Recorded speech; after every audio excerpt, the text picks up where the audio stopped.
dikaruniai 2 orang anak lagi. Berbeda dengan Alex, Tam Chuk Wan dikenal sebagai pria pekerja keras, baik hati, dan sangat penyayang. Di keluarga barunya itu, Abby sangat dicintai oleh kedua mertuanya. Hubungan mereka sangatlah dekat. Di sisi lain, meski telah memiliki pasangan baru, Abby yang memang dikenal baik hati, tetap memberikan nafkah untuk sang mantan suami. Bahkan ia memberikan sejumlah uang agar Alex bisa membeli rumah pribadinya sendiri. Tak hanya itu saja, Abby juga membeli sebuah apartemen mewah di daerah elit Kadori Hill untuk keluarga Alex tempati. Apartemen tersebut dibeli pada bulan Juli tahun 2019 atas nama mantan mertuanya yaitu Kawong. Semua track record pembayaran properti tersebut tercatat rapi dengan menggunakan uang Abby. Tak butuh waktu lama, pada bulan Oktober di tahun yang sama, wanita itu berhasil melunasi apartemen tersebut. Namun menurut beberapa sumber, Abby sengaja melakukan hal ini karena wanita itu telah memiliki properti lain, sehingga jika properti yang di Kadori Hill menggunakan namanya, maka beban pajak yang harus ditanggungnya menjadi besar. Lalu pada akhir tahun 2022, Abby memiliki ide untuk menjual apartemennya tersebut mengingat harganya yang kini sudah beranjak naik.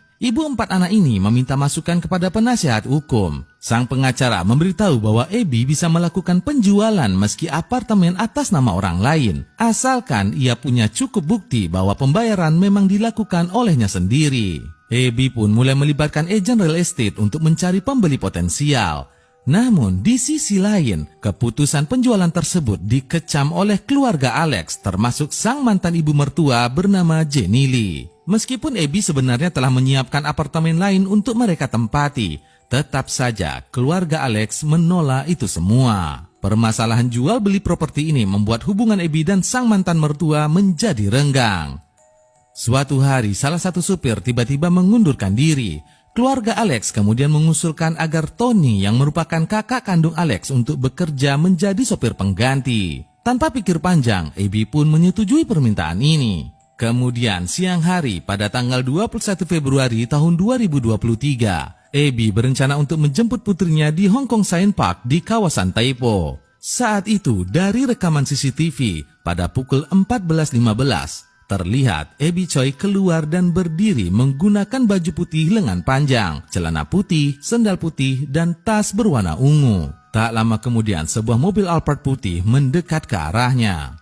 Beberapa jam berlalu, Abby tak kunjung sampai di Hong Kong Science Park. Pihak dari keluarga Abby pun merasa sangat khawatir dan segera melaporkan kejadian ini ke kantor polisi. Para petugas meresponnya dengan sangat cepat dan tentunya orang pertama yang dimintai keterangan adalah si Tony. Keesokan harinya ketika diinterogasi, Tony berkata bahwa ia diminta untuk menjemput Abby dan mengantarkannya ke taman. Namun di pertengahan jalan, wanita itu tiba-tiba saja turun dari mobil. Mendengar keterangan ini, tentu saja pihak kepolisian merasa pernyataan tersebut sangat aneh dan tidak dapat dibuktikan kebenarannya. Karena faktanya, dashcam yang ada di mobil Alphard itu telah dihancurkan dengan sengaja oleh seseorang. Untuk penyelidikan lebih lanjut, akhirnya polisi pun menahan Anthony. Dari rekaman CCTV lainnya, pihak berwenang menemukan fakta bahwa pada pukul 15.12 terlihat 2 Alphard putih melaju menuju ke sebuah rumah di desa Lung Mei.